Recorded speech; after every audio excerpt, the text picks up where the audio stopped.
Hello, ladies and gentlemen. Welcome to Paintings of the Zoo. I am your host, Johnny Hellcat, and right now I'm flying solo because no one's shown up yet. Camel's probably passed out, and still waiting on Sanguine to pop in. He's just finishing up with his game, so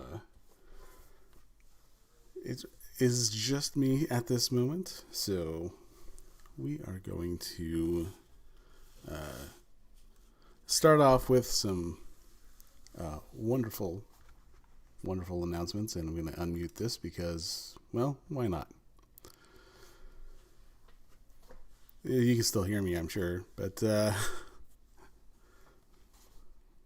just couldn't. If anyone was in the chat, there wouldn't be anyone to hear me, or the call. All right, so first I'll say hellos in the chat. James, there you are. Tigger Alexander, Rotten Corpse, Green Badger Outdoors. There's Caffey and Keeper Dan. Assassin, always good to see you guys. Hey Terry. And hey Travis, how's it going? And thanks much. Hey Spudgun. But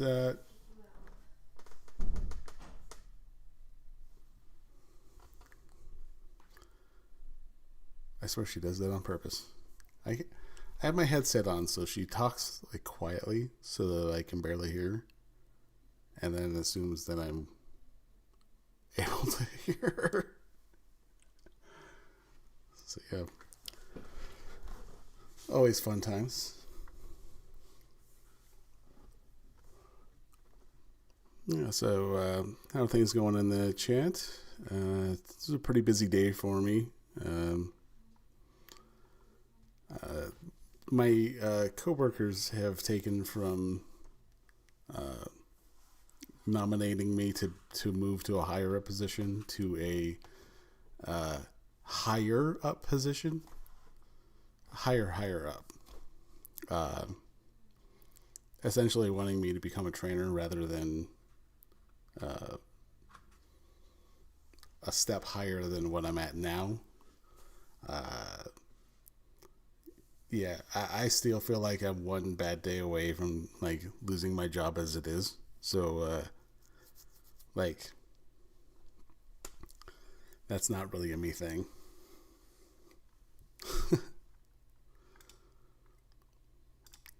You wouldn't be fully wrong there, Keeper Dam. But yeah, it's been a pretty good day though. Not much happening otherwise. It's been pretty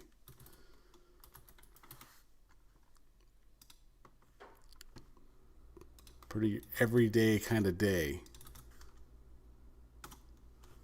So yeah, it's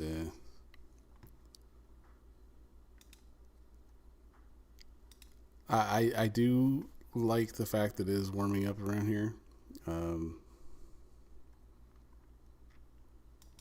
It's been kind of rainy though. Post spring showers. It's like preheat, but post like moisture. It's starting to dry up a bit, but it's getting to that point where it's gonna start getting hot pretty soon.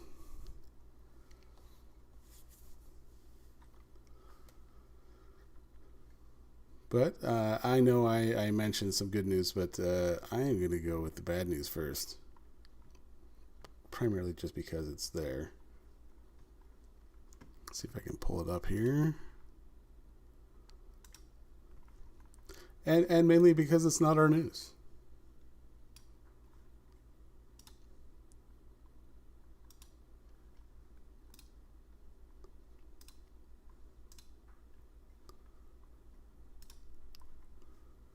Let's see. Hippo capsizes boat, killing toddler, and 23 more passengers are still missing in the river. Because they're hippopotami, and they are dangerous monsters. A 1-year-old child has died after a hippopotamus attacked a packed boat in Shire River, Malawi's largest river, causing it to overturn. No one's shown up yet, so we're kind of just waiting on people for showing up here. Sanguine's on his way. Let's see. Agnes Zalakoma, spokesman for the Malawi police, said Monday that 23 of the boat's 37 passengers are still missing and feared dead from the river infested with crocodiles and hippos. Well-wishers managed to rescue 13 people, while 23 others were reported missing, went missing, and the dead body of a toddler had been found. Zalakoma said, CNN reported. Zalakoma said accidents are common in the river given the terrain and presence of huge animals. It's too dangerous because the river is too shallow, and in this river there are crocodiles that most of the time attack people, and also hippopotamus that cause incidents like the one we're dealing with, the police spokesperson said. Gladys Ganda, a Malawi lawmaker who represents the Sanji district where the incident happened, said the villagers had been trying to cross the river to get to their farms in the Malawian border with Mozambique when the attack occurred. Ganda said she had repeatedly urged the government to build a bridge on the river to prevent the residents from risking their lives to cross the water. Yeah, you probably should have done that.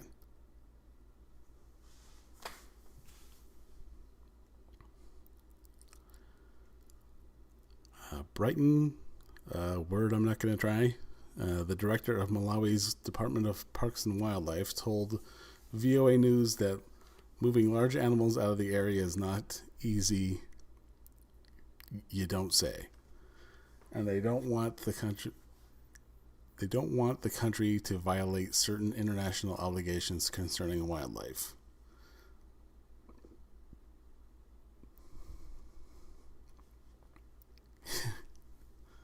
Get them Rio Grande hippos.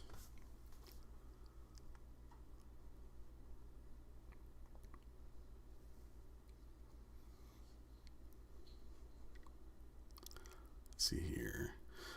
Because what you need to do is sedate these animals or put them in... Oh, there he is. How's it going? Good evening. So you're talking about hippo attacks, am I right? Yes. So, what stupid thing did they do to get the hippos to attack? I know hippos are insanely territorial, and they're one of, if not the most dangerous animals to humans on Earth. Actually, they were just trying to get to work. Oh, okay. So they didn't do anything stupid. It wasn't the standard of, look at that massive, majestic animal.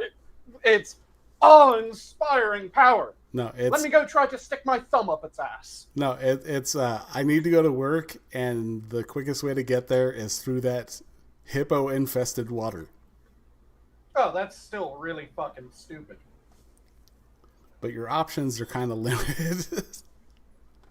Yeah, I would take the long way to work. Yeah. But yeah. Doesn't matter what my work is. Doesn't matter why I'm trying to get there right now. I'm taking the long way.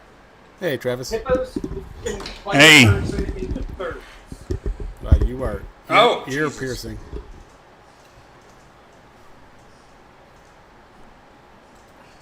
I like to imagine that he did the first one right up on his microphone, and then the moment that you said, "Oh, your ear piercing," you just slapped that shit away from him. And now we can't hear him. That's actually kind of true.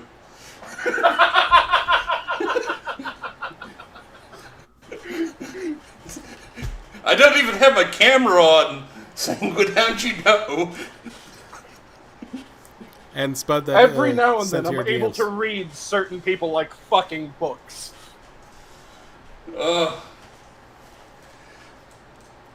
On a note of hippopotami, you know the song "I Want a Hippopotamus for Christmas" was actually written as a fundraiser for the Oklahoma City Zoo to get a hippopotamus. Yeah, I believe I've heard that. Yeah. I have not.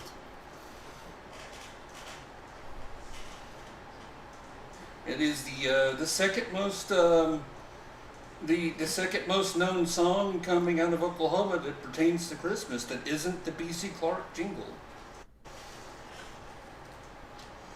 Also, that just reminded me, I really miss back when charities and shit like that would pay people to write songs for their charities, and companies would pay jingle writers to come up with songs for their product, and movies would have original music rather than just what's ever in the common domain that was a pop song from the past X number of years. Well, the interesting thing is there is a genre of musicals called the industrials. Yep. Which is you had humongous companies come in. They like, I want you to write a musical or a piece that pertains to something we're trying to sell or How's it going, something Spud? we're trying to get to. And there was like a CD of them, and you know, some of them were kind of good. Yeah. I'm sorry, if the Electrolux old school jingles don't get stuck in your head, I'm not sure you're a fucking person anymore. Yeah. But like the one I referenced, like around here, there's a very high end jewelry store. Mm-hmm. And it's B.C. Clark, and they have a jingle they play almost non-stop from the day after Thanksgiving to Christmas. And it has been driven into everybody who lives in central Oklahoma's head. To the point that Megan Mullally once sang it for David Letterman. Okay. I mean, but yeah, and because I've been into that store a few times, and they almost want to. It almost feels like they need to do like a credit check for you to even walk in. Mm-hmm. I mean, I walk into it. I'm kind of afraid that like a couple of guys in suits are just walk up to me and say, "No, sorry."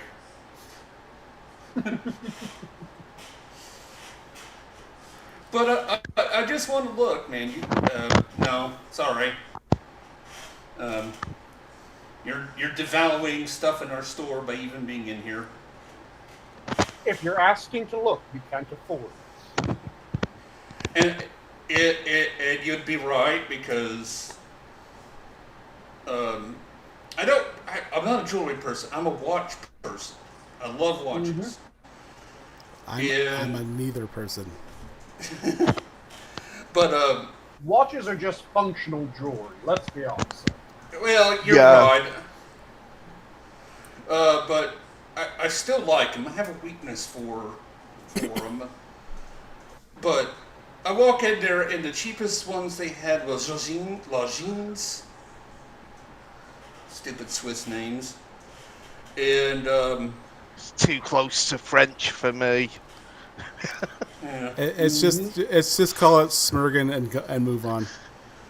Spud, he wants a TMaxi or a Smiths.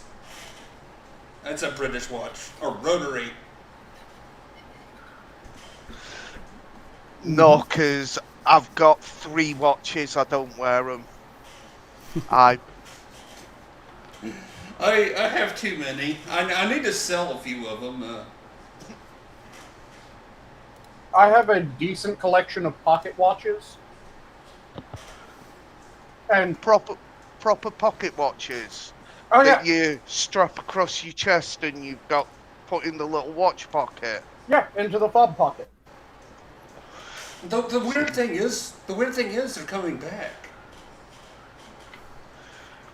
I've seen some really high-end one, like you see some out there. They're like marketed. They're really pretty, but they have like Chinese movements. But then they're like, there's actually real Swiss movement pocket watches coming back on the market, and I was like, wow, that's Yeah.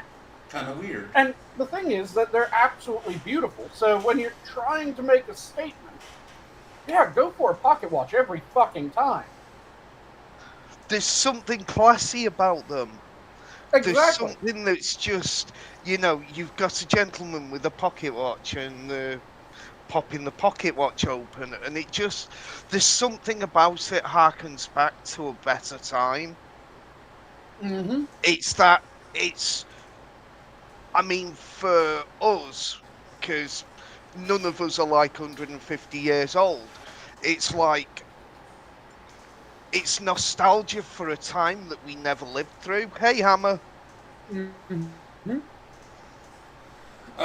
And like I said, they're absolutely beautiful.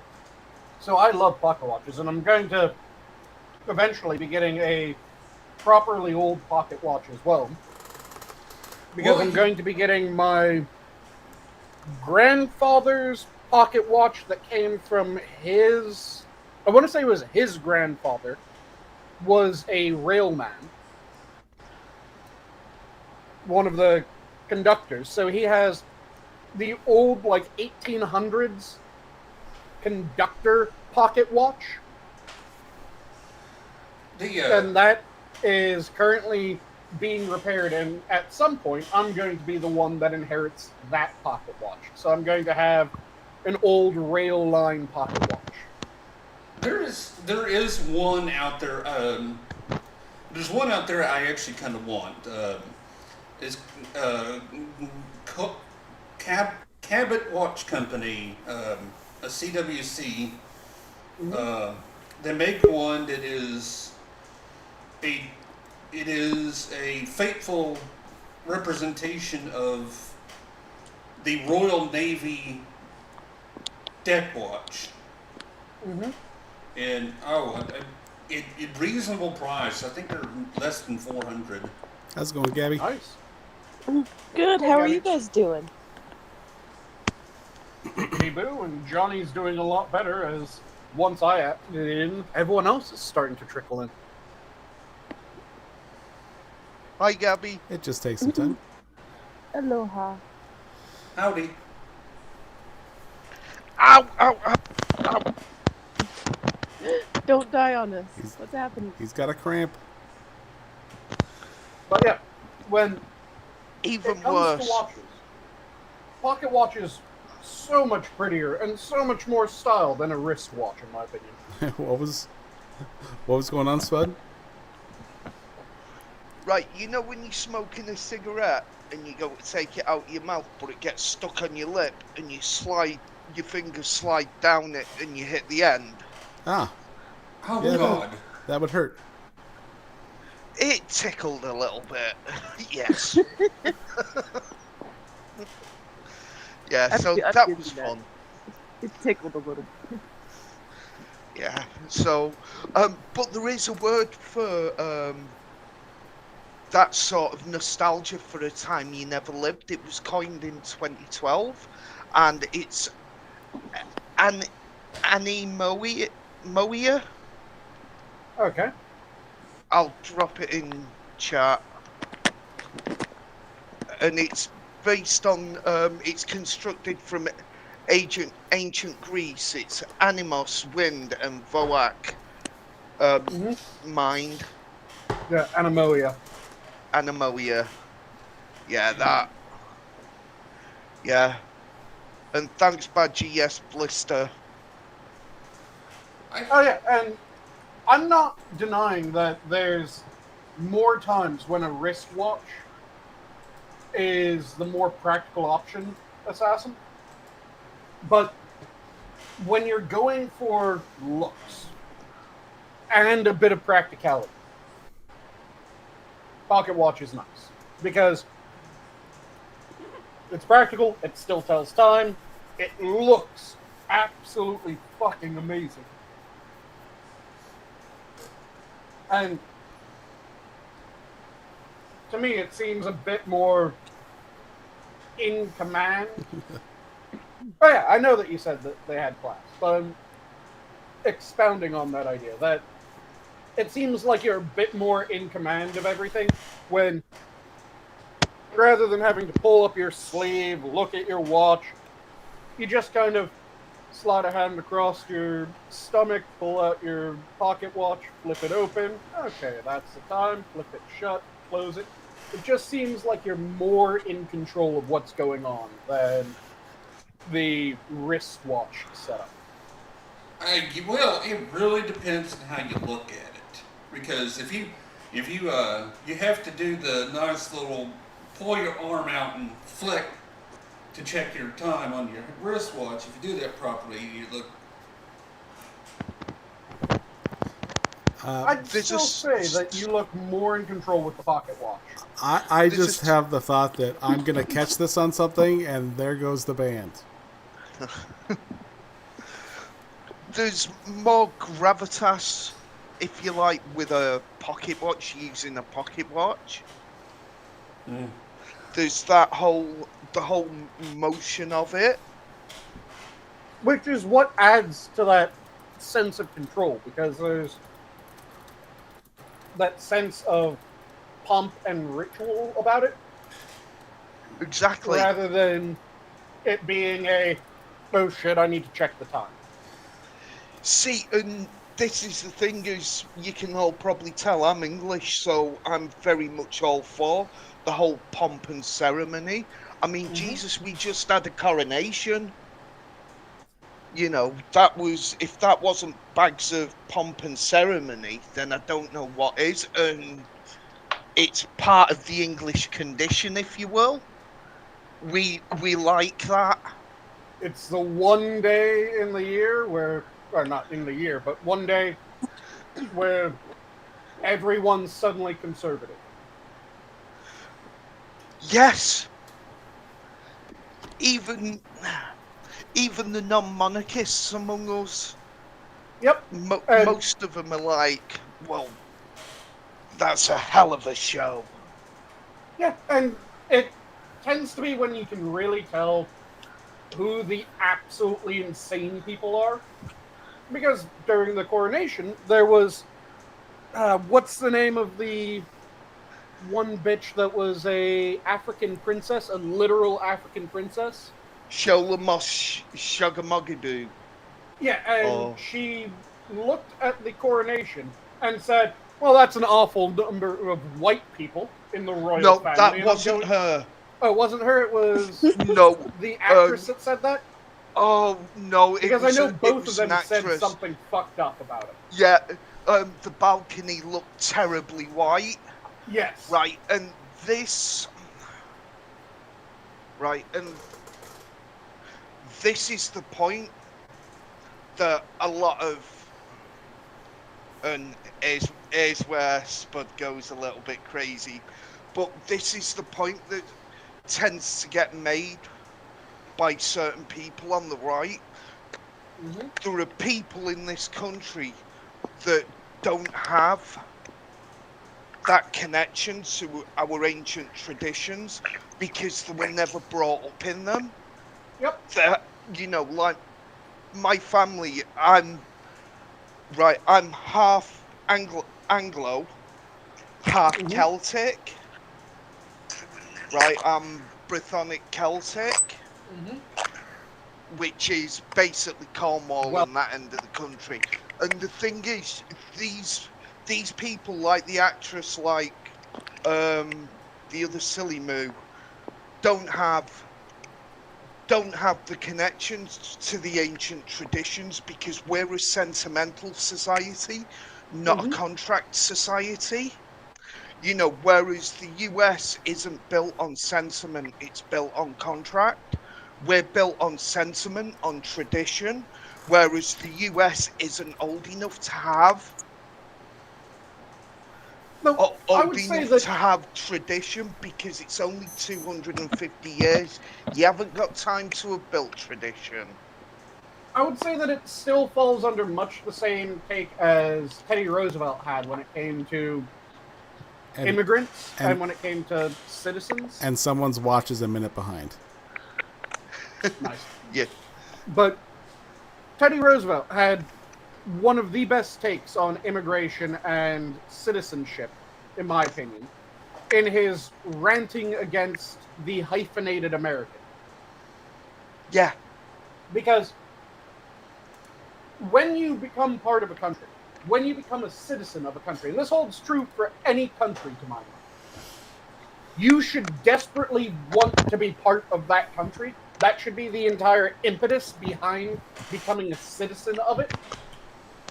So you shouldn't be going, well, I'm this sort of American or that sort of American, or to use the English framing, Shola shouldn't be going, well, I'm African English. No. Well, she's right. I'm going to stop you before you go down that route, okay? Because she isn't English. She'll never be English. The English are a distinct ethnic group. Okay.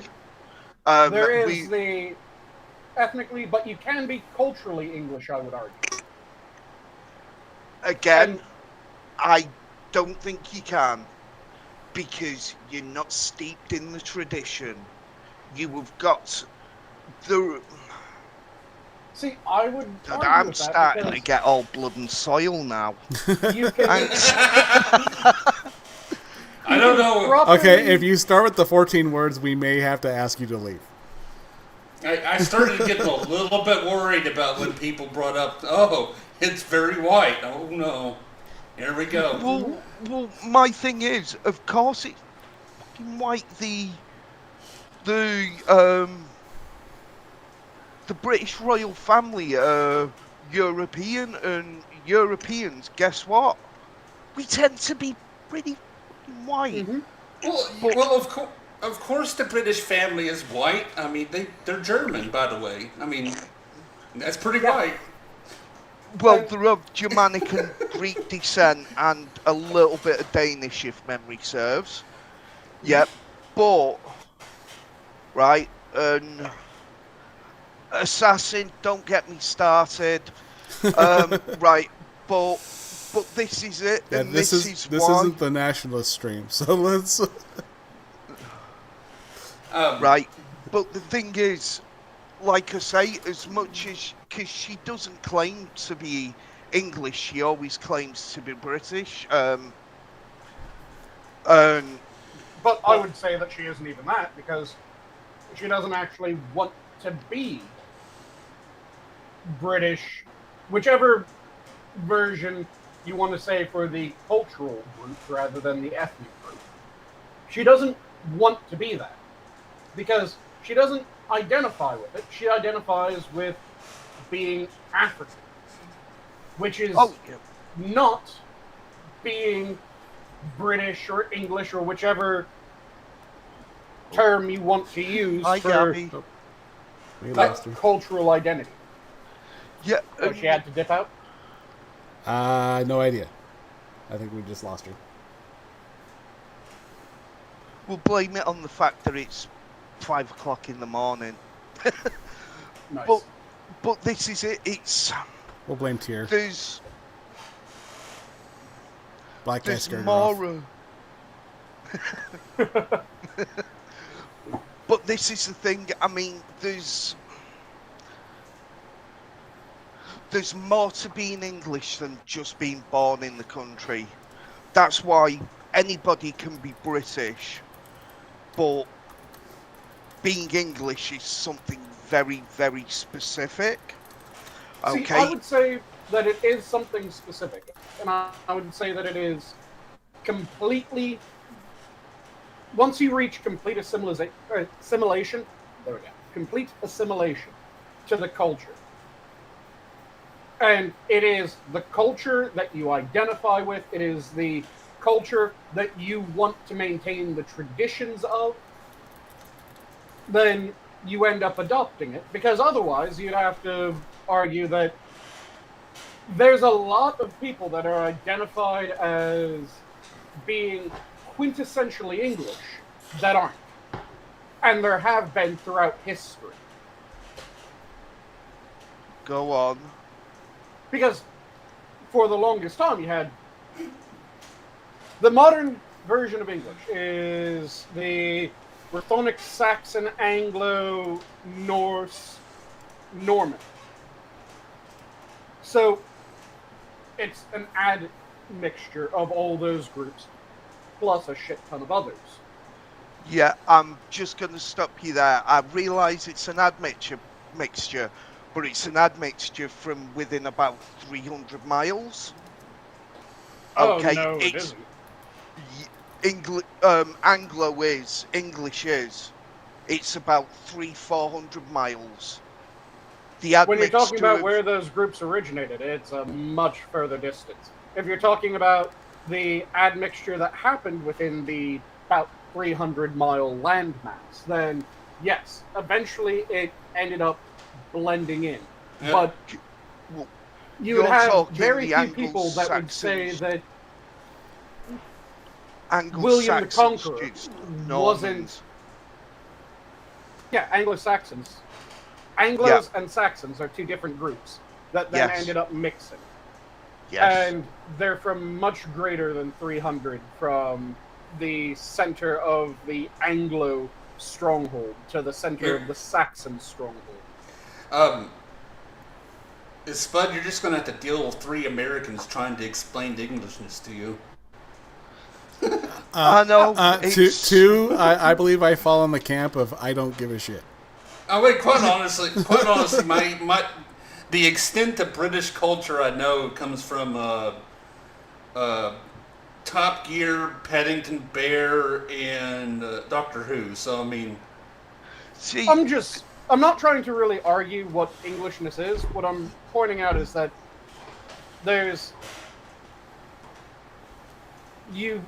with a definition where it is entirely of origin, you end up with very interesting fringe cases where then you're going, okay, so William the Conqueror through at least Richard the Lionheart aren't English kings then. well, they were kings of England. Whilst they may not have been English, they ruled. They had the throne. Kings Okay. of England would be different than English king. Oh, we're getting right down into the weeds now. I like this. Yeah. I mean, Yeah. if that's the definitions that you're working Yeah. with, then you could be a king of England without having anything English about you. And without ever trying to make anything about you English. Like if Let's go, holy Adam. cow, I have a chance. you had a conquest of England. I'm sorry, I just read 1766, roasting glass. any of the Yeah. times that someone tried to do it, then you would have a king of England, like if one of the French attempts at England actually paid off after 1066. You'd have a French king of England. Well, our ruling class have always generally been of Norman stock, which is basically German. Viking via France. Yep. Our ruling class have always been of that stock. This is So, this is what happens Since when Camel 1066 sleeps. would be the proper framing of that. Since 1066, yes, I would agree that they have been of primarily Norman stock. yes, Well- so you really on that one, I mean, your point is obviously still valid, but it kind of still falls because we've always had that. But there's we've had one major troop movement. One major population movement onto the island, and we've had 3 invasions, right? But our admixture still comes from a relatively you small had- part of northwestern Europe.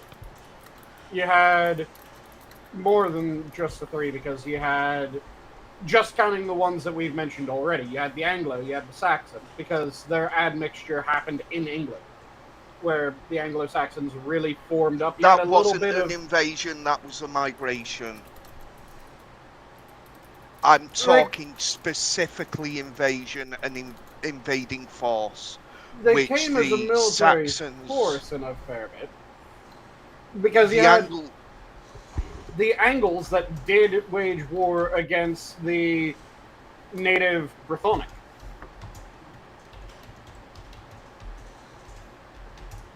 And they forced the Brythonic out of certain areas that then they ended up occupying. Then you had the Saxons that did it in a far more aggressive form. Before that, you had the Romans that did it.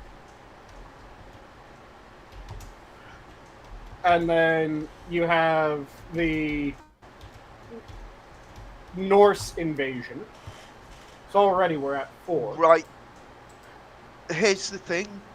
The Angles and the Saxons, right, there was an Saxon influx, Anglo-Saxon influx in 500 or so, 549 I think it is. Yep. I can't remember the exact time, but that sounds it was about right. around that time. Okay, but that wasn't as a conquering force. Yes, Well, there they- was scuffles, but it wasn't an invasion in the sense that we use invasion today. Okay, well, by it that wasn't. definition, it- you can only really count massive empires as launching invasions, because a good chunk of the time it was, we're living here now, and then there's scuffles about that throughout human history. That is what the majority of wars like that were. So if you're being very particular that no, invasion has to be far more wide scale than that, well, I suppose, but that also ends up making invasions To answer exceedingly rare. to answer Frosted's question, they're ethnically British. They're not real British. No, if we go by the teeth, they've got teeth, so they can't be English, can they? Do they have a dental plan? A better one than the English. but this is the thing. I mean, if you look, right, 1066 was a conquering invasion. Okay, the Romans were a conquering invasion. I will give you that the second influx of the Anglo-Saxons, because not all of the mixing happened over here. A lot of it did, yes, but You ended up with some mixture because they ended up kind of grouping up in the fall and post-Rome yes, vacuum. yes, post-Rome, what an absolutely awful time to have lived. Yep. But here's the thing, for all the invasions, that we've had where we've basically lost the country, right, they still didn't leave very much of their genetic trace material. Oh, I absolutely disagree. Especially with the Norse invasion. The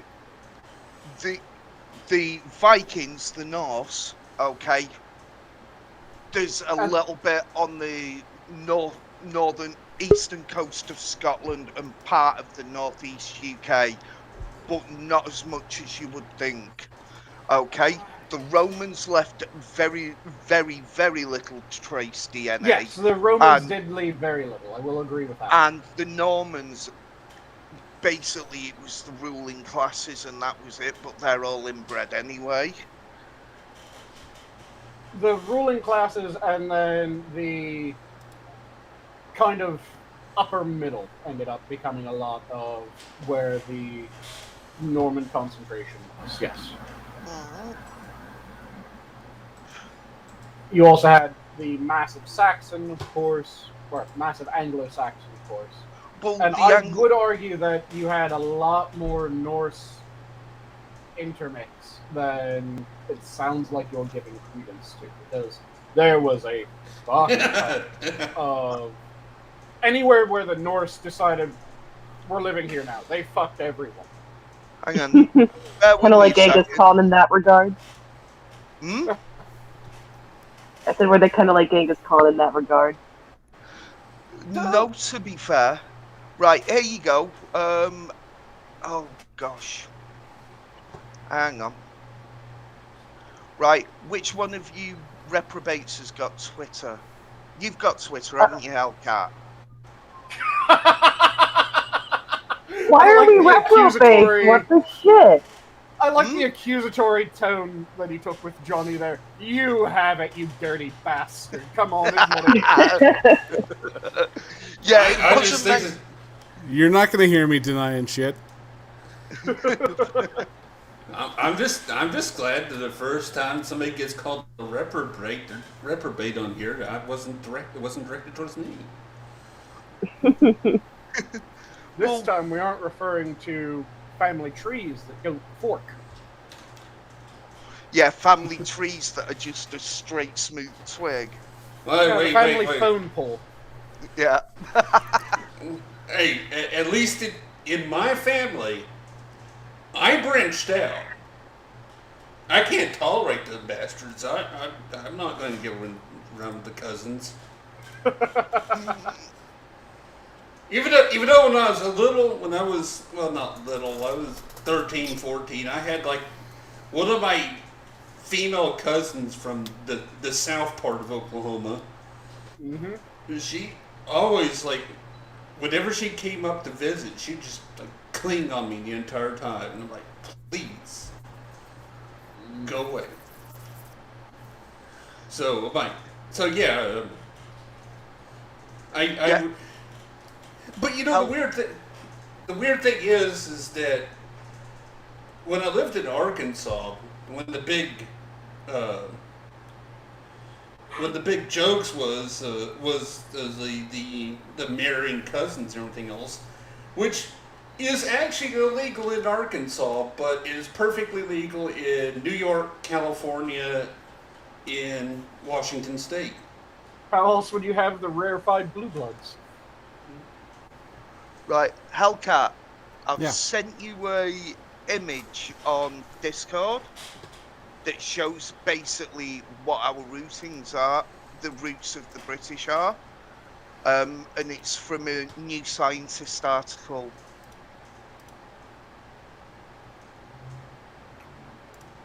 Alright, I'll bring that up here.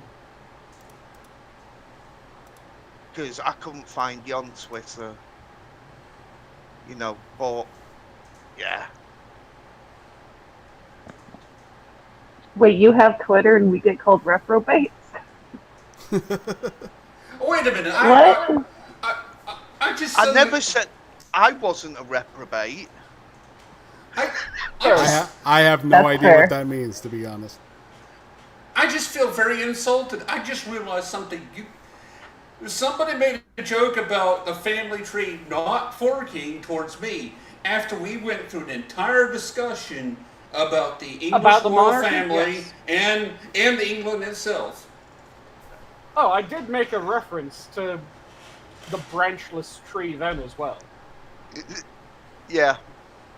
And I mean, not being funny, but all of the royal families of Europe interbred at some point. Yeah. Well, one of my favorite. I mean, shit. It's fairly accurate to say that World War I was the War of Three Brothers. Oh, get out of my head, Sanguine. I was about to make that joke. What the hell? I don't even have my camera on tonight. How are you doing this? I read you like a book.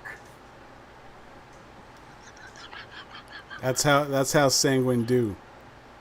Yes. That's how we go. Even though that damn camera still doesn't work. Hold on. Can I? Let's see. Yeah, I'm not denying that there. Okay, why do I feel like this is either going to become a horror movie or snuff film with that character? He is going to be possessed and murdered in front of us. Why not both? So it is the combo, okay. Hey, I have never thought about shooting a horror movie. No, it is. It looks like sort Is of it the just- build up to a found footage It- movie, doesn't it? Yeah. That's. And we'll I was see. wondering if it was just my cruddy internet. So it's not just me. Nope, it's not. I've actually cleared out this room. I've moved all my bookshelves out of it because I was like going to move a couple of work tables in here, but You might find this surprising, but we can't tell at all. we'll see. No. Hey, you can see the clock. It looks the same to us. All right. Yeah, Also, is it just me? Your or ceiling is looks that nice. line- That's Okay, a nice that line fan. was very slowly creeping up, and then once it reached almost the top, it snapped back down to 2/3 of the screen was visible. Anyone else notice that? That it was this very slow creep up to like the last 10th of the screen. Oh, there you are. Hey, wow, banging it against the wall. Hey, Fix the camera. fixed it. That's what's known as a technical tap. You give it a good kick in. I always The same- forget which movie it was, because there were two movies that had the exact same plot that came out at the exact same fucking time. So either it was Armageddon, or it was the other one Deep Impact? Deep Impact, which was Yeah. a much better film. Though, I think it was Armageddon, because Deep Impact actually did have the meteor or asteroid hit Earth, right? Yes. Okay, so it was Armageddon. Had the line from the Russian member of the drill team as they're having trouble because their ship won't start up. And he grabs a wrench, just starts beating the ever-living shit out of the extremely high-tech engine. And as Yes. he's doing this, he's shouting to everyone who's looking at him like he's gone completely fucking insane. Russian, American, makes no difference, all made in Taiwan! And then it roars to life. Life, yes. Well, there is you said the technical tap, but when I was going through electronics school, we got to tour the FAA maintenance center in Oklahoma City, and this is where they bring all the radio and navigation and radar equipment to be maintained. And there's a guy there that had a dowel rod, an 1.5-inch dowel rod, and he had a rubber hose on the other end of it, and it was his percussive maintenance stick. So what they would do is this is aircraft navigation land. This is what transmits the navigation signals to your airliner. And there's a guy in Oklahoma City that tears these things apart and taps on everything in there with a dowel rod until something breaks, and then he figures out what's wrong with it. Nice. I like that, yeah. He just whacks it about a bit, something goes crank, and I shouldn't do that. Myself at work, I've hit a couple of things to see if it was a loose connection or not, or if it's Samsung. I just hit it because it's a fucking Samsung. Come on, that treatment should be... Well, no, you don't deal with any of those. Those are our Koreans.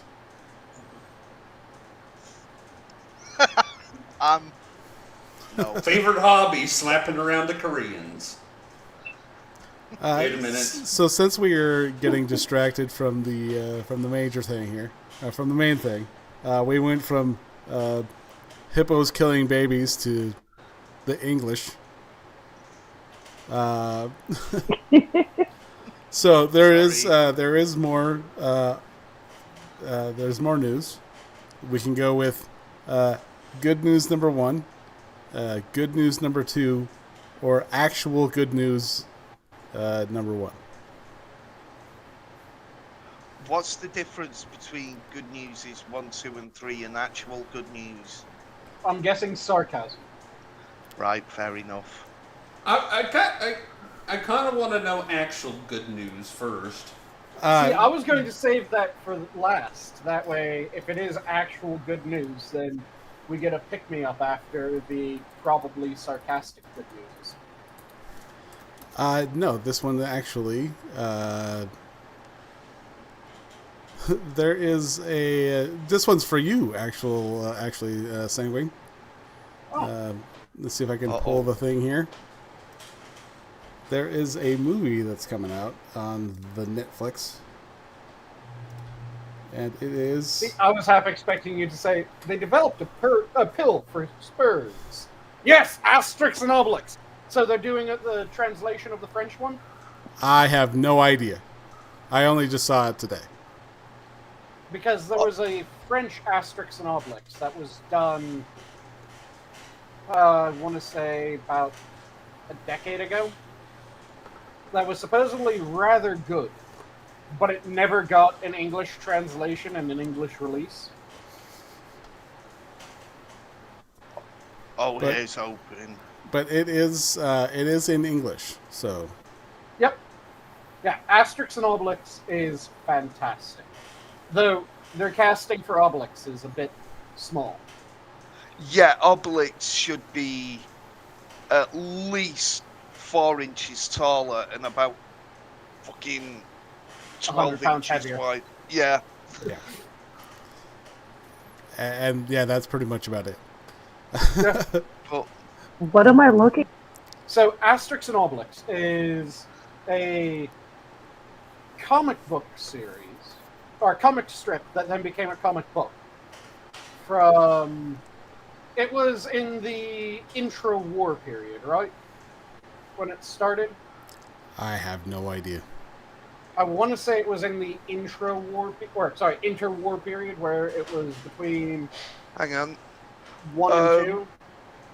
No, it was first published in Pilot magazine on the 29th of October 1959. Oh, so it was after war. Okay. Yeah, So, it was post-World War II, the big kerfuffle. Yeah, which is very strange because a lot of it is very French propaganda against the Italians and Germans. Yeah. So Think of... the general idea is that it follows around 2 main heroes that are 2 Gauls that are part of the last Gaulish resistance, a town that refuses to be conquered by the Romans, which were very much a Italian and German stand-in. And it was following these 2 heroes with all the side characters continuing the naming trend that Asterix and Obelix have. So you had the dog on top of the camel in that picture is Dogmatics.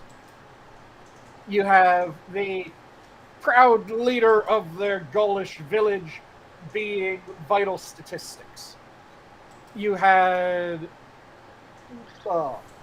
Getafix, who was the wizard or the druid that was also an alchemist.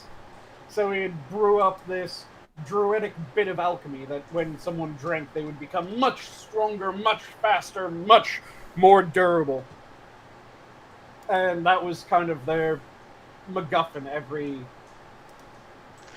main arc was they would down a bit of the potion.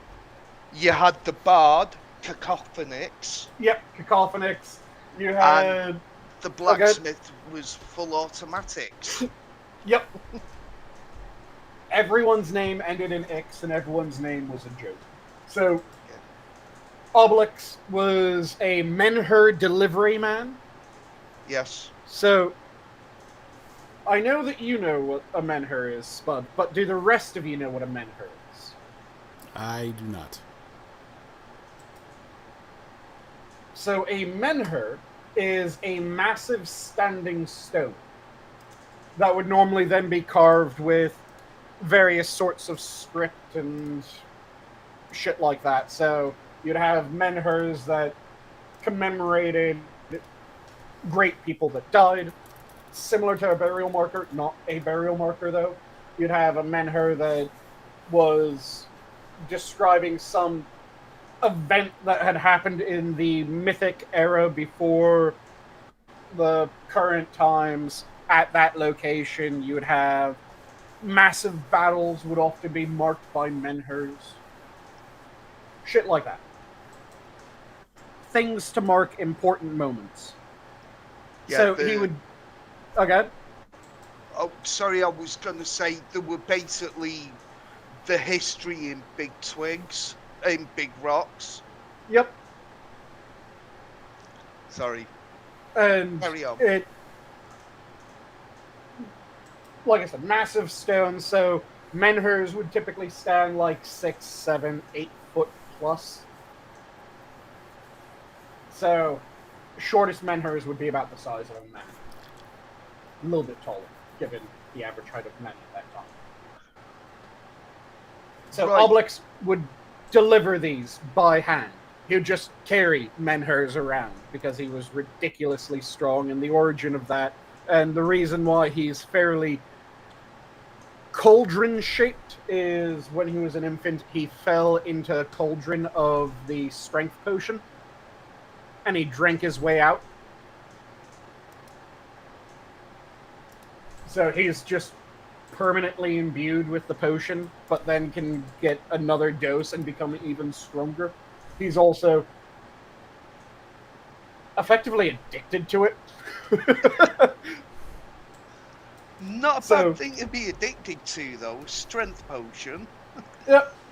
But yeah, he's functionally addicted to it, which led to the rule of you aren't allowed to give Obelix any of the potion unless it is absolutely necessary. Yep. Right, could we get away with playing the 12 tasks? I don't know if you remember that one, Sanguine. I absolutely love that one. Are you talking the which part of 12 tasks would you want? Are you talking the tower that makes people mad? It's the bureaucracy one. Yes, the tower that makes people mad. To be mad, yes. That is one of my favorite scenes from any Asterix and Obelix. Let me see if I can quickly pull it up. It's in the sidebar. Ah, okay. Spud knows he's a little bit about Asterix and Obelix, so... It is perhaps the greatest representation of bureaucracy ever. Yes. So there was Johnny, another film that tried it and just didn't manage it. Mm-hmm. I can't remember what the film was, though. Yep. Because I'm Yeah. old. But Johnny, you there? Yeah. Okay. Are you pulling it up? Oh, are we playing it? I say yes. It is fantastic. Can we play it? That is the question. Let's see. When did it come out again? Oh God. Oosh. The cartoon, I'm not sure. Yeah, I'm pretty sure it was the 70s or 80s. Which means that it would still be in copyright. But if we comment on it, yeah, it was. Yeah, if we 76. comment on it, If we comment on it frequently, then we should be good to go on. under the doctrine of free use. Fair use. Yeah. Fair use, yeah. I knew it was one of them. Okay, I'll give it a shot. If I So get just- the channel banned, I'm sorry. Pause it every so often and we'll talk about it. Because, Yeah. like I said, it is one of the, if not the greatest representations of bureaucracy ever done. But it's done in such a way you can't help but think, is that how we live? And it absolutely is. Anyone that's been to DMV for anything beyond just I need my license renewed knows this pain.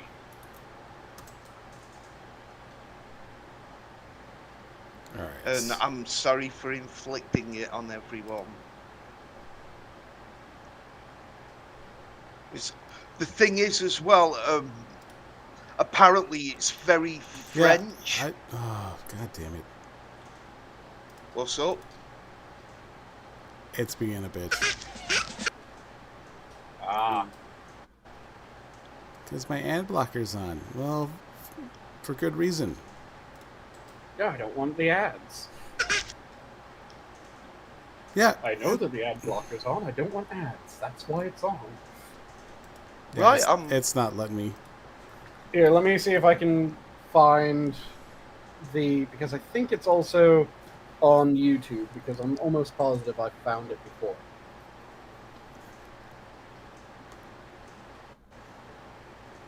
One moment, it'll take me a second to find it. Yeah, but it is. I wonder if I go through Brave rather than. The only problem is if you try to share audio outside of that's Chrome right. for some reason, it doesn't let you share audio. Does it not? Yeah, I've tried doing it several times, and for some reason, it just gets rid of that option. Because that's fuck you for bit trying for made. some reason. Yeah. That's... Hang on, we've lost Gabby again. Yeah, sure. Her internet's been shit. Place that sends you mad. So let me see if I can try this. Just on good measure. Percussive maintenance may be required. Hi again, Gabby. Well, they say third time's a charm. No, Yeah, this happens all the time. If I try to, it's my stupid phone. It doesn't like things like Discord or other streaming apps. Right, okay, that's Alright. weird. So let's see if this will do anything. No sound. No? Okay. Doesn't do the full clip. Let me find one that does have the full. I found half of it. I didn't find the full bit of it. You're looking for about 10 minutes? Yeah. And it is absolute fucking gold. What are we watching? Trying to find the 12 tasks of Asterix, and it's a very specific part of the movie, which is the 12 tasks of Asterix, the place that makes you go mad. Hang on. And it is absolute gold. That one's in German. That won't help. Hang on. Is this it? No, oh god, that one stops just before the end? Yeah, I found one that stops once Obelix starts to crack. Yes. Right, And that leaves out the best part. yes. Right, hang on, I found one that... I've found the full one, so I've just got to find out, because I've never seen the full 12 tasks. Oh, yeah. So, what I'm gonna do. Here Quickly we go. find the Yeah. part that's that one, and then do the timestamp send. Yeah. Oh, golly, Miss Molly. There we go. Bosh. Right. Hellcat. Yep. That should be it now. You're able to find the exact part? Yep. Nice. 2456. We'll bring that over here. It'll all go bang. But yeah, like I said, it is absolutely amazing. I love Asterix and Obelix. It was 2456, you said? Yeah, it should. If you've clicked on the link, it should open you up at 2456. It opened me up at like 56 something. Hang on. Don't do anything. Don't do anything. Well, I'm at 2406 now. No, you should be at 4056. Sorry, I was going off the timestamp numbers. 4056, 4056. Okay. Yeah. Yeah, 4056 right there. okay. Alright, so...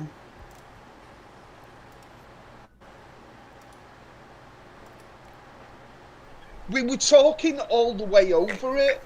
Yeah. And we're making comments about what was actually being done. Happening, not just... We weren't just talking rubbish, you know, Yeah. about something else random. What is that noise? I have no clue. I think it's coming from I Gabby. think it's Gabby. Gabby. Gabby's been possessed by electronic demons. You're the one who sounds like demons to me. Oh, now you sound right. Yeah, you sounded right there. Yeah, you... It's just That did- every... Oh, sorry. Oh, sorry. That did remind me of the call. I went to go pick up some forms from the college a couple of days ago, and they said, "Well, you have a hold on your account." I'm like, how do I have a hold on my account? And Let's see so here. Copyrighted audio and video. Definitely not from Only Watch. Yeah. We seem to be back. Are we back? Yeah, Yep. yeah. So, that was enough that you guys saw what the hell was happening. Yeah. It was, like I said, the quintessential bureaucracy. Yeah, Where- sorry guys. Thank you for bearing with us, and we shan't try that again. 'Cause Yeah, I thought we'll we probably were have to instructing- cut that. We just can't Yeah. have nice things. This, Yeah, this is... We yes. were talking throughout, which is the infuriating part. Yeah, we'll We throw should the have link in paused the it. description. Yeah, we were pausing it, we were talking, we were going on about it, and it still struck us. Yeah, we were pausing like every 12 seconds throughout most of it. Although, You know, I think once we turned it off, it went away. yeah. Yep. But yeah,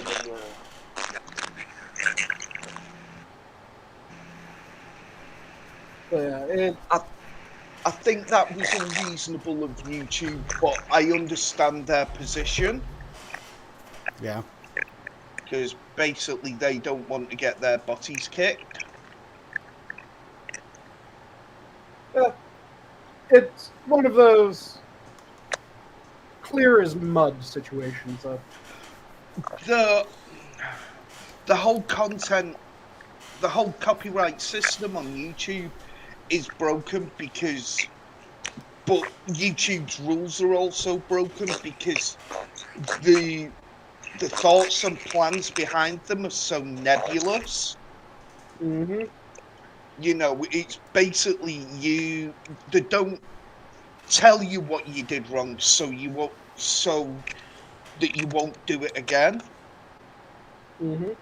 You know, so they're basically trying to get you to trap yourself. And it's like, oh, you bunch of knobs. Yeah.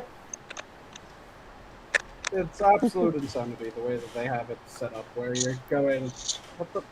Okay, can I just get the rule so that then I can obey the rule? But if we gave you the rule, then you might not break the rule. I know, that's what I'm trying to get. But if you don't break the rule, we can't punish you. I know!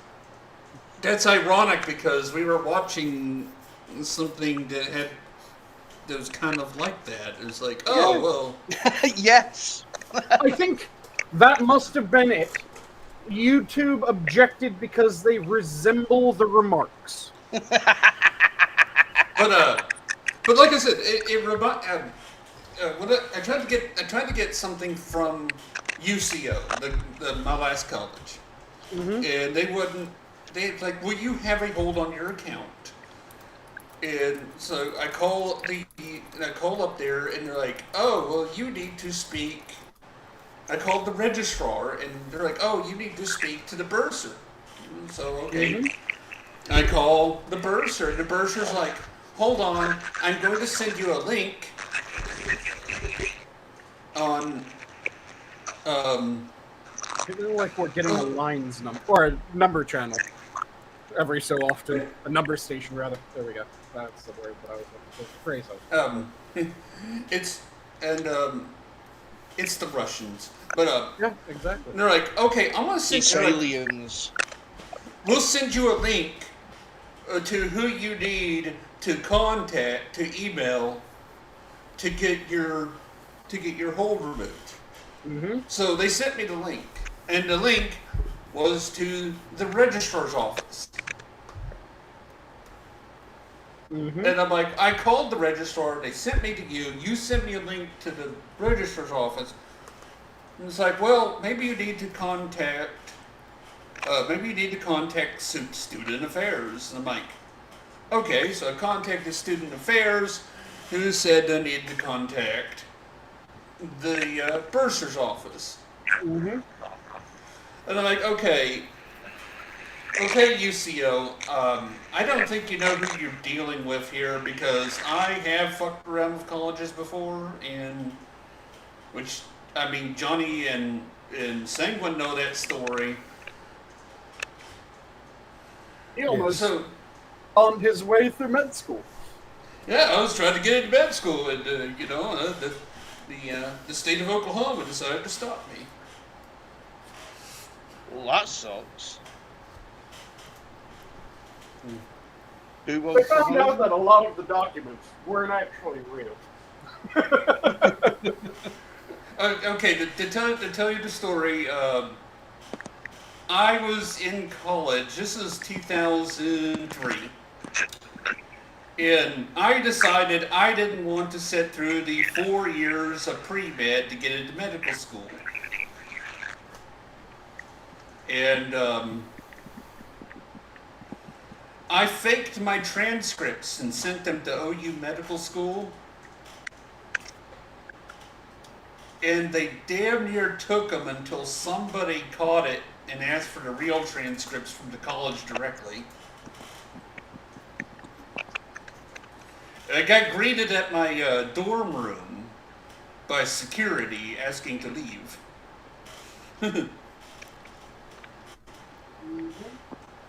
It's like, you need to leave. Well, it's like, you need to leave now. That sucks, Gabby. Oh. What happened? She's got to duck out.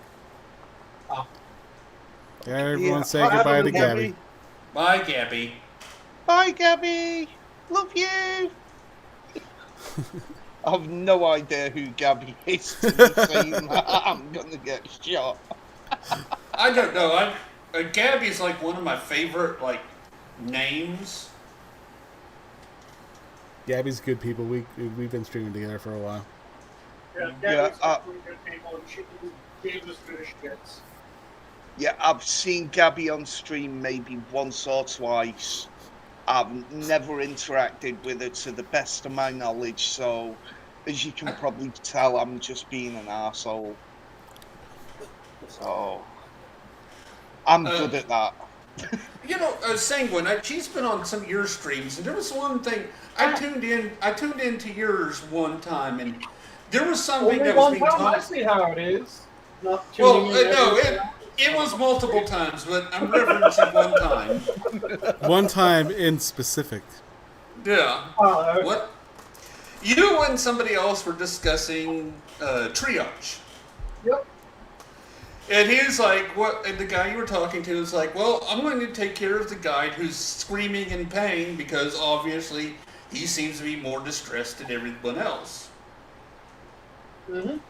And I didn't think anything of it at the time. And then I thought about it, and I'm like, it sounds strange, but screaming in pain is not an indication of the severity of the injury. Oh yeah, and in fact, in a great many times, it's an indication of the exact opposite. So if you have two people that were both in a car accident, same exact car accident, one of them is screaming, one of them is silent, take the silent person, take them right fucking now. Yeah, because the quiet ones are normally the ones that are in the most trouble, because if you're really hurt, you don't have the energy to scream. If you're screaming, you're breathing. They don't have the energy to scream. They have... So when someone's screaming, you know that they have energy because they're screaming. When they're screaming, you know that they have air because they wouldn't be able to make such a god-awful racket if they didn't have the ability to move air in and out. Yep. So you know that they have energy, you know that they have air, they can wait a little bit. I mean, from personal experience, I once almost had my appendix rupture, and the pain, it was painful, but like, I didn't really think it was that bad because, you know, yeah, it's a little sharp pain down there, but, you know, maybe I stretched something or something like that. Oh yeah. And There's the other also bit, that where some people, they just have monstrous pain tolerances. So the example that I always give is, have any of you been near someone when they've ripped muscles? Yes. They make a hell of a lot of noise and they're in a fuck ton of pain, right? Yeah. So I ripped 2 muscles off the bone in my right shoulder. I went out to my birthday dinner because I knew if I went to the hospital right away, the restaurant I wanted to go eat at was going to be closed by the time that I got out of the hospital. And I wanted my birthday dinner. I have a monstrous pain tolerance. Most people, that is not how they function. So you have cases where the amount of pain that someone's in is entirely decoupled from the amount of actual danger that they're in, or damage that has been done to them. And the way that I tend to refer to triage is the cruel math of healthcare. Because you have a limited number of people that can provide the care that you need to provide. You have a limited amount of resources. And the people that need your help have a limited amount of time in which you can provide that help. So when people are being triaged, they tend to get a series of different color tags is one of the most often used, or they'll just verbally group them. So you end up with the green, sometimes blue tags, the yellow tags, the red tags, the black tags. Those tend to be... You don't want the black tags. Those tend to be the major groupings. So, green tags, they're pretty much fine. You get to them when you can get to them. They aren't going to fall over dead anytime soon. The yellow tags, they're in a bad way. And like I said, sometimes the green tags are blue tags because you have red-green colorblind. So in order to get around that, some people swap out green for blue. So you have the yellow tags, which are for people that are in bad condition, but they still aren't going to die in the next couple hours. Yeah, they're not in an immediately life-threatening situation. Yeah, they're in a situation that can progress to life-threatening, but it might not, or it might. So you give them a yellow tag, and you keep checking on yellow tags. Yep. Red tags, they need attention now. Yep, they're your immediate life-threatening situations. Anything that they could exsanguinate, because I love that word. It's a sexy word. I like the mouthfeel of it. Yep. And then you have the black tags, which I mentioned. Which, do you guys know what black tags are? The dead. Yes and no. So, there's a lot of people that you would give black tags to that aren't dead. Basically, they're circling the drain. There's nothing that can be done for them apart from pain management. That's another category, but they aren't the only ones that get black tags either. So, another category are the people that needed medical attention 5 minutes ago. And that while you might be able to bring them back up and keep them alive, it would take a hell of a lot of time and a hell of a lot of resources. So they get a black tag. Because the order is, you take red tags first. Red tags always go first. Then once red tags, your starting red tags have been taken, all your yellow tags are checked. And you treat your yellow tags. Or rather, you double check all your yellow tags. You see if any of your yellow tags have become red tags, they become the new priority. If the yellow tags are still all yellow tags, you start working from the most serious to the least serious of your yellow tags. Then, after you finish your yellow tags, you check your black tags and see if any of them are still alive. See, the way I've heard it done is that you do your red tags, you re-triage your yellow tags to see if there's any that move up or need immediate treatment without being red tags, and then you move on to your black tags, and you basically prioritize one, maybe two of the black tags, and then you recheck your yellow tags. I've heard that, where you kind of intermix the black and yellow. Yes. But a good chunk of the time, it ends up becoming, you tend to your yellow tags, and then after your yellow tags are dealt with, you deal with your black tags. Because the problem with black tags is, like I said, you might be able to. So you aren't sure that you'll be able to treat them. You know that if you try, it's going to take a lot of time, it's going to take a lot of resources. Yeah, because they're basically the ones that are circling the drain. Yep. So, with it taking a lot of time and a lot of resources, even though they're the ones that need the attention the most, if you gave them attention, most likely you'd have a bunch of your yellows go red in the time that you're treating your black. And the problem is that it's... No one, once they've started to work on a person, wants to stop working on them. Yes. Especially if that person, they know, without the medical attention, will die. No one wants to be the person doing that math and going, okay, I'm currently elbow deep in this black tag.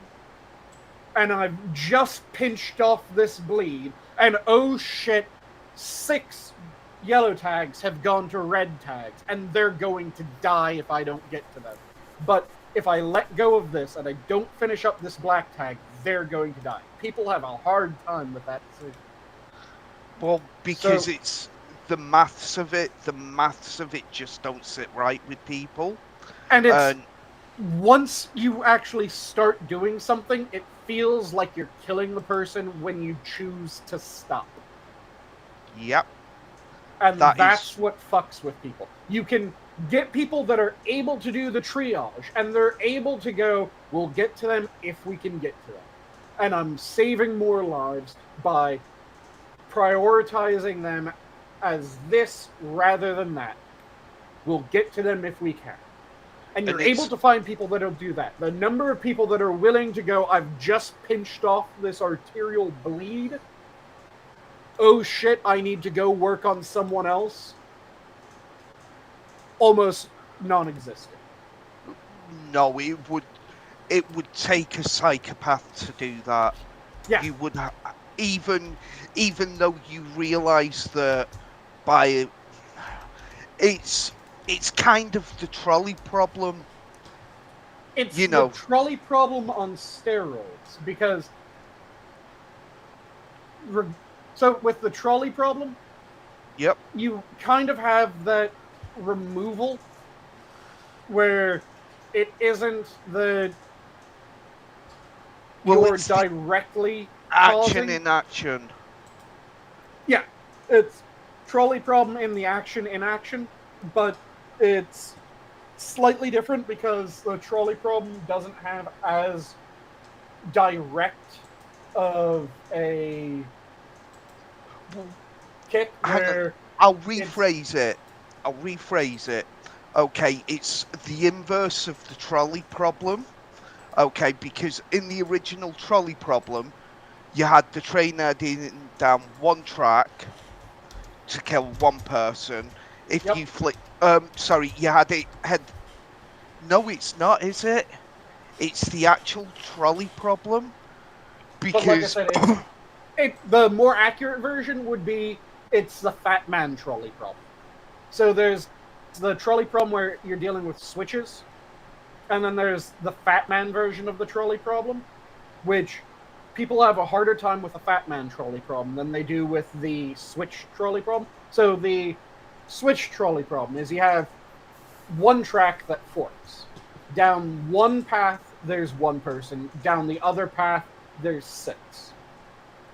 Yes. So if you do nothing, 6 people are going to die.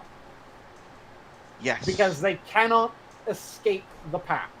If you flip the switch, one person will die. Most people with that are willing to do the, I'll hate myself, but I'll flip the switch.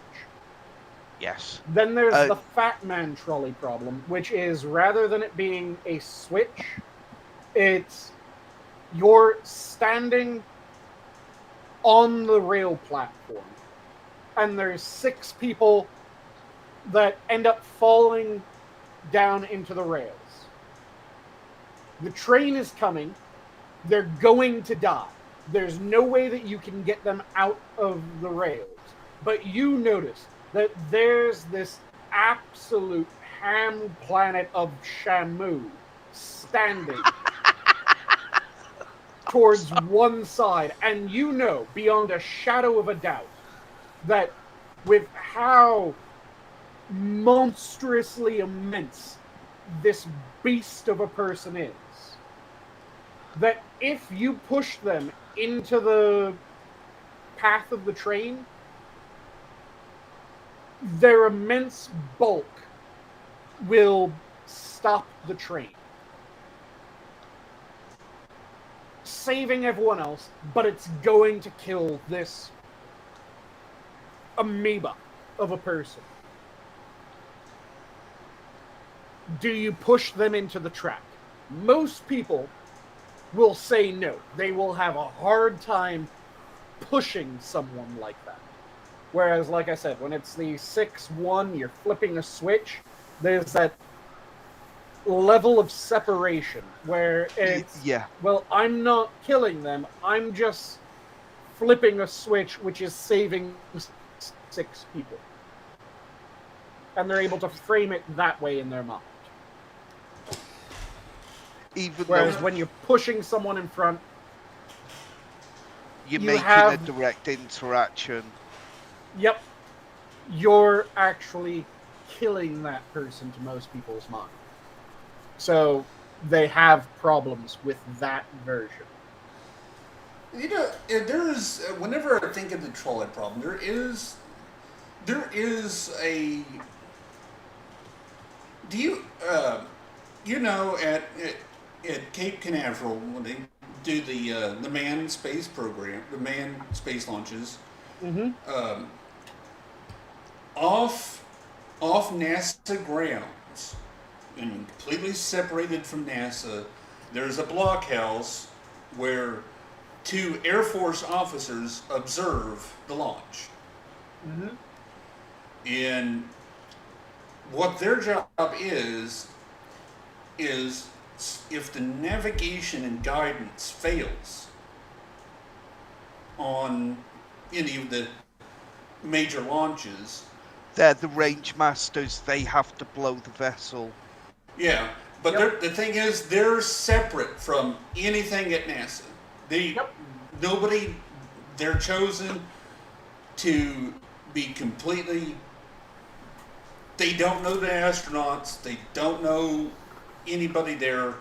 They're not even in the same organization, same building, same communication lines. So that they don't have that "I'm killing Bob."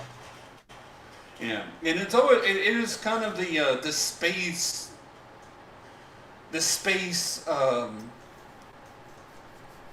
analogy of the trolley problem. Yep. That's why there's 2 of them there, because they didn't want somebody they didn't want one person to fail to press the button if it needed to be. Yep. And one of the big good. One of the big questions is somebody they've never been absolutely honest and open about it, whether or not that button was pressed when Challenger failed. So, some people think that once that main explosion happened, they may have pressed the button to make sure that it broke up. Yeah, but nobody. Of course, they're not going to say because they don't want somebody to take the blame of possibly. They killed the astronauts. Well, that wasn't going to happen. I mean, that was a foregone conclusion. Well, they actually found that the astronauts were still alive all the way down when they recovered the crew compartment. Oh, that sucks. Oh, yeah. Yeah. Sorry, there you go. Nice, happy thought. Well, let's continue those happy thoughts with getting on to the next article. Oh, right, we've got articles. Yeah. You have 2 more. You have the sarcastic good news 1, and you have sarcastic good news 2. Yeah. And I'll start with this one.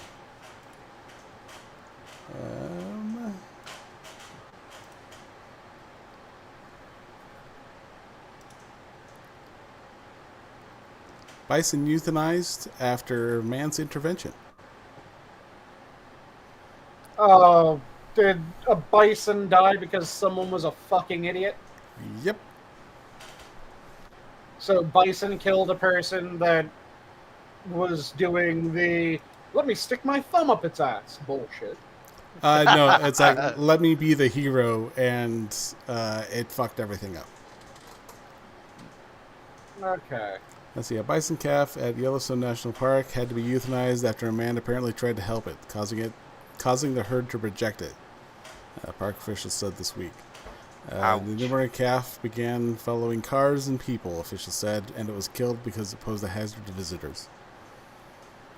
Fantastic. Let's see, the episode began Saturday evening when the calf was separated from its mother at the herd crossing at Lamar River in Wyoming, in the peak's northeast corner.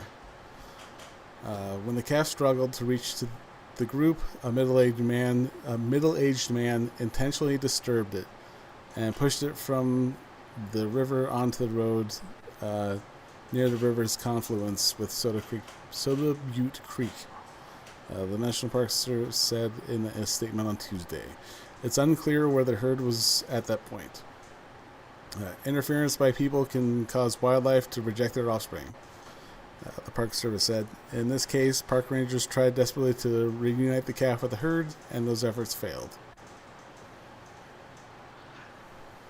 So I do have one question that people are probably going to hate me for. How delicious is Sorry, bison veal? As far as veal goes, I'm not sure, but bison itself, I know bison's oh dear delicious, God. so I have to imagine that bison veal, absolutely insane.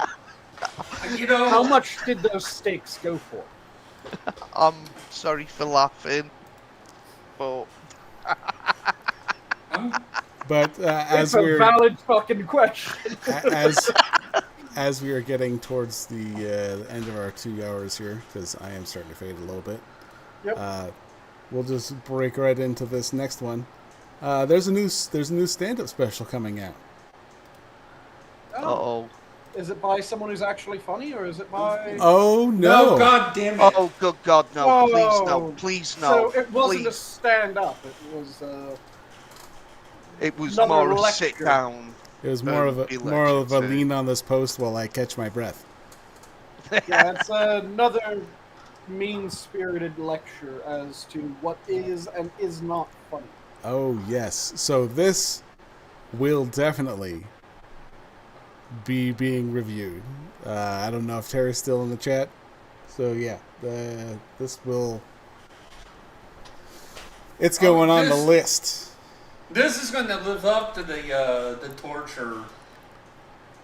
Oh, and it started. I pulled up the previous, the one there. Camel and I actually. This is when we started streaming together. Was actually "Torture Is How You Make Friends" episode 1 in 2018. Bloody hell, you've been streaming forever. 5 years. Have you ever thought of a joke that you desperately want to make, but you're also going, I can't make this joke, oh good Make God, the I joke. can't 4 make years. this joke." 4 years for this one. Yeah, make the joke. 5 years altogether. Not Hammer, Sanguine. Because you guys know the stand-up that she got famous for, of course, right? And that. I was raped stand-up. Yeah. That's the strongest argument in favor of the idea that rape has nothing sexual to do with it. It's all about power. Right. Well, that's not really a joke. That's kind of just like a true comment. No, it's a joke because most of the time you kind of want to. So this is something that annoys me every time that I hear that, because most of the time it is something that, yes, there is an element of power. A vast majority of them, though, when you look at stats, it is date rape tends to be more common than any other. Yep. Date rape is, I want to fuck this person. They said they don't want to fuck me. I'm going to fuck this person. That's attraction. Yeah, There's Jesus. to a point. an You know- element of power, but the idea that, oh, it has nothing to do with attraction. Bullshit. Well, I mean, who wants to rape an ugly bird? Exactly. Sorry. I thought we were going to make it through the entire stream without bestiality, then all of a sudden Sanguine has to bring up raping and against me. That's cruel. Still funny, but cruel. Like I said, it's the strongest argument in favor of it is entirely a power dynamic thing. Yes. Because, good God, that's like dipping your bowls in ice water, isn't it? I mean, I really, really want to. I mean, part of me really, really wants to avoid this, but part of me really, really wants to be there to help, like, review it. Mainly because I just want to hear. I just want to hear Camel. That Travis decided to continue his sentence and didn't cut off with. Part of me really, really wants to. Given the topic that we just had. Look, you don't. Look, That delay was at a terrible point. I'm a reprobate, but no. Exactly. Look, there's some things I'll admit to. I mean, I admitted to looking up But the I have whole. standards, goddammit. I will admit that I looked up the whole sex tape for the Sam Bankman-Fried orgy thing. Oh, good God. Oh, my good God, you awful, awful It wasn't human his being. proudest strength, but he made do. It was a difficult wank, but hey, what can you do? Well, you know, sometimes when you get into the practice swing how you play. when you get into the swing of things, you can just power on through. That's how I made it through 2 marriages. You've already gone this far. But no Hannah Gatsby. No, I'm not into men.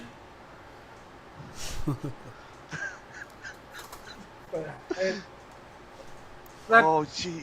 The fact that people treat her as if she is a comedian, not just a good comedian, but a comedian in general,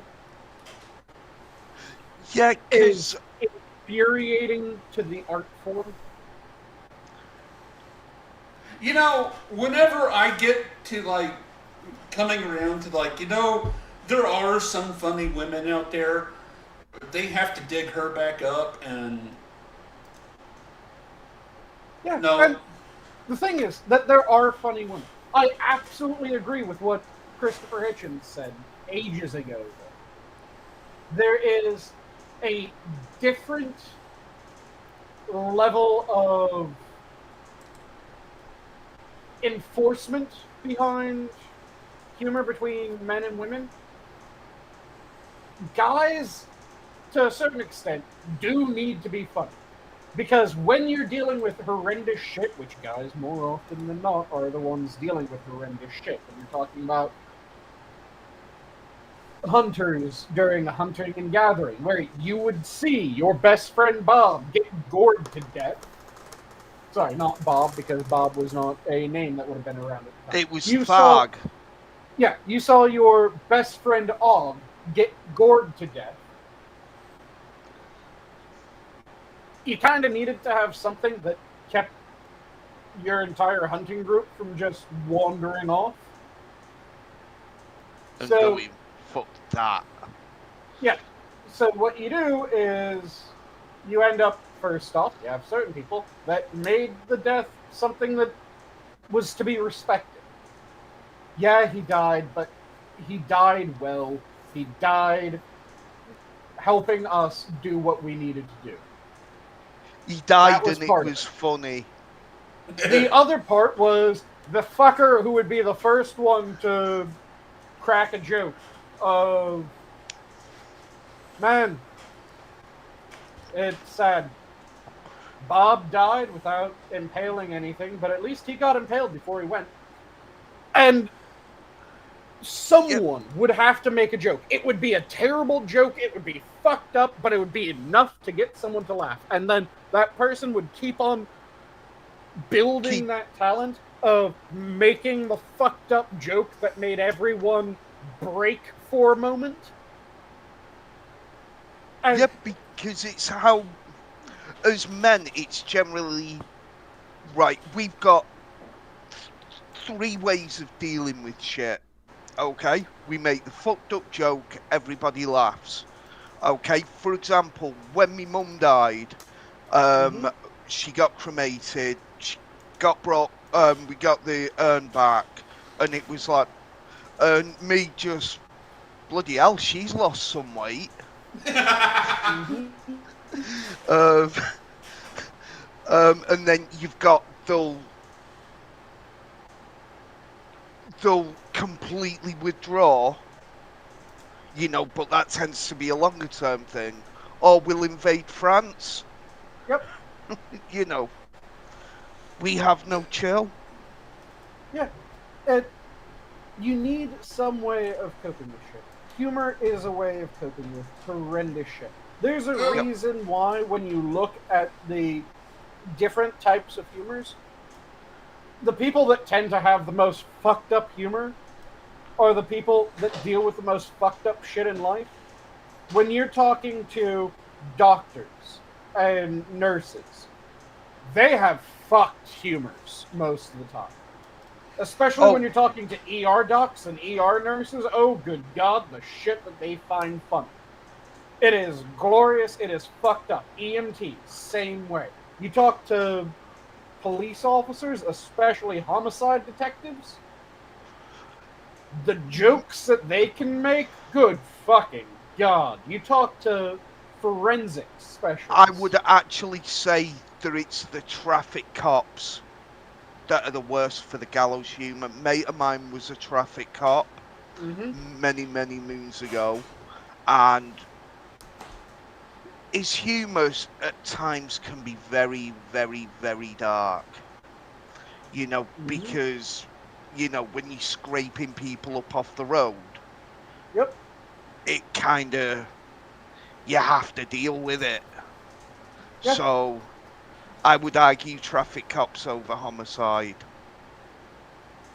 Just for argument's sake. But, like I said, the thing is that the more fucked up their job is on a day-to-day, typically the more fucked up their humor is. Like I said, corrections officers. You want some dark jokes? Talk to a correction officer? I mean, one of the things that one of my coworkers, when I worked corrections, did as a joke was he would look up various fucked up stats, and when he was in charge of the sally port, which is the entrance in and out, anytime that someone would be going out for their break, he would just very conversationally pull up like, did you know statistically that if you survive to retirement in this job, you won't survive the next 2 years? And that would just be his comment. Oh my God, what an absolute knob. Or you'd be coming back in and he would go, oh, thank God. Did you know that, or thank God you're back in, because did you know that we're the job that's the second, I think it was the second, it might be third most likely to start a shotgun. And that, again, it would just be every time that you walked past him when he was at a sally port, he would say something fucked up like that. And you would end up laughing, he'd end up laughing, the other fucker in the back of the sally port would end up laughing, because everyone's just going, what the... God fucking damn it! But again, it works. Yeah, it's that... what the fuck? Sudden shock. Humor does, it is stress relief. It is, it's also a very easy way of communicating something that you want people to remember.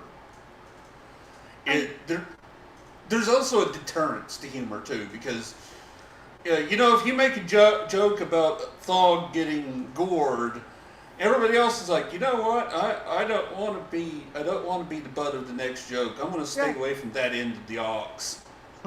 Yeah. And there's just this.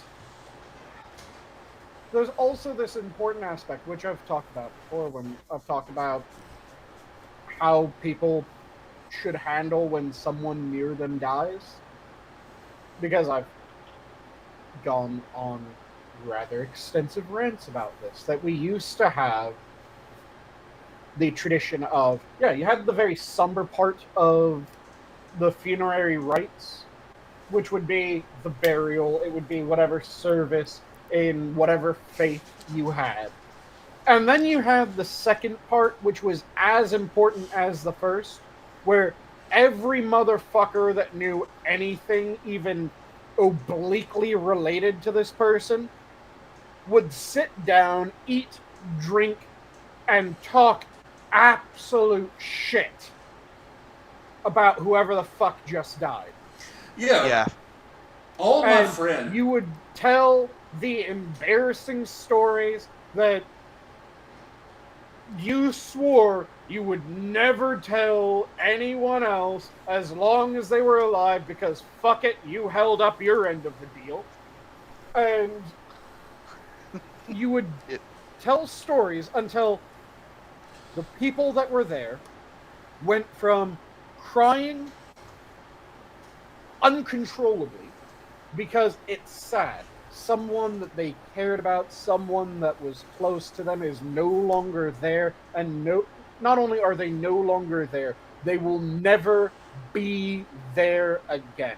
That is fucked up. That is depressing. It makes perfect sense why people weep openly when shit like that happens. But there's also the aspect of... So you get that. People are crying, then you start telling jokes, and eventually people are crying less. They're laughing more, until eventually, at the very end, it should be that the people that are crying aren't crying because they're depressed anymore. They're crying because, oh my fucking god, I haven't taken a breath in the past few minutes, and my lungs, they hurt. What the fuck is going on? I can't catch my breath. And you're just screaming tears as you're laughing and gasping for air. And it's an important part, because that's what makes it so that you can then think about that person again. Think about what you did with them, and not end up just going back to, I'll never get that again. It goes from the, oh my god, they're gone, to, oh my fucking god, they lived. Yeah, I have a deal we have a deal with all of my friends. We have a deal, and it is that if when one of us dies, we are all going to have, instead of having the traditional funeral, it will be kind of a Comedy Central roast. Yep. And it will be like in the parlor, coffin's gonna be right there, and the person roasting is gonna be right there. Yep. And I'm you gonna guys have to you have cut to us go up because I dying. yeah, I am. Sorry, Hellcat. No, that's all right. But yeah, we'll go with parting thoughts. Sanguine. If you're passionate about something, make sure that you devour it. Don't let it devour you. And Travis.